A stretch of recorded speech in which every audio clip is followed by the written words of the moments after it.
recent developments between Israel and the Houthis in Yemen. In a concerning escalation, a residential block in Tel Aviv was struck by an Iranian-made drone, triggering retaliatory airstrikes from Israel. Stay tuned as we delve into the latest events and their implications in the region. Israel conducted airstrikes on the Houthi-held port of Hodeidah in Yemen, following a drone attack launched by the Houthis on Tel Aviv. Defense Minister Yoav Gallant stated that Israel's objective was to communicate a message to the Houthi movement. He emphasized the regional impact of the ongoing conflict, describing the situation in Hodeidah as significant across the Middle East.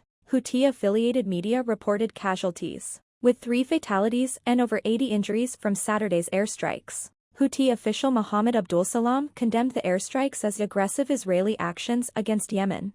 Early on Sunday, the Israeli military reported intercepting a missile fired from Yemen before it breached Israeli airspace. Air sirens were activated in Eilat, Israel's Red Sea port, as a precaution against potential falling debris.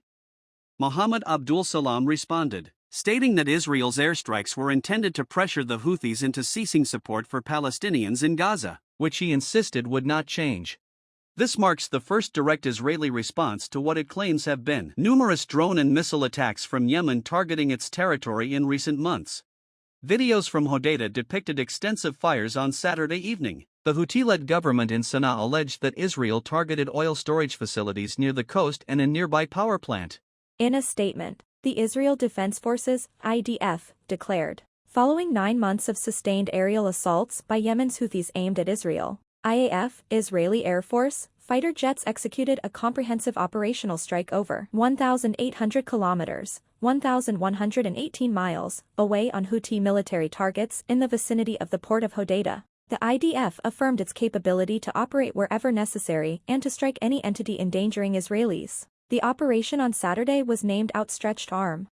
Defense Minister Yoav Gallant justified the airstrikes, citing over 200 previous attacks by the Houthis on Israel. The moment they harmed an Israeli citizen, we retaliated. We will continue to act decisively whenever necessary, he stated. Prime Minister Benjamin Netanyahu, addressing the nation on Saturday evening, emphasized Israel's commitment to self-defense. We will defend ourselves with all available means, he asserted, warning that aggressors against Israel would face severe consequences. Netanyahu also highlighted Hodeidah as a point of entry for Iranian weaponry, underscoring that Israel's actions demonstrated its capability to reach any adversary. Last Friday, a residential building in Tel Aviv was struck by an Iranian-manufactured unmanned aerial vehicle, UAV, reportedly modified for extended range. According to an Israeli military official, the Houthis claimed responsibility for the attack and pledged further actions. The incident resulted in the death of a 50-year-old immigrant from Belarus who had recently relocated to Israel, along with injuries to 8 others. The Israeli military acknowledged detecting the approaching drone but did not attempt to intercept it due to what was described as human error. Previously, nearly all Houthi missiles and drones aimed at Israel had been intercepted, with none reaching Tel Aviv. In response to Israeli airstrikes, the Houthi Supreme Political Council, the group's governing body, promised an effective response, as reported by Houthi-affiliated media on Saturday evening. While Israel has not previously targeted the Houthis in Yemen, both the United States and the United Kingdom have conducted airstrikes against the group for months, aiming to prevent attacks on commercial shipping in the Gulf of Aden and the Red Sea.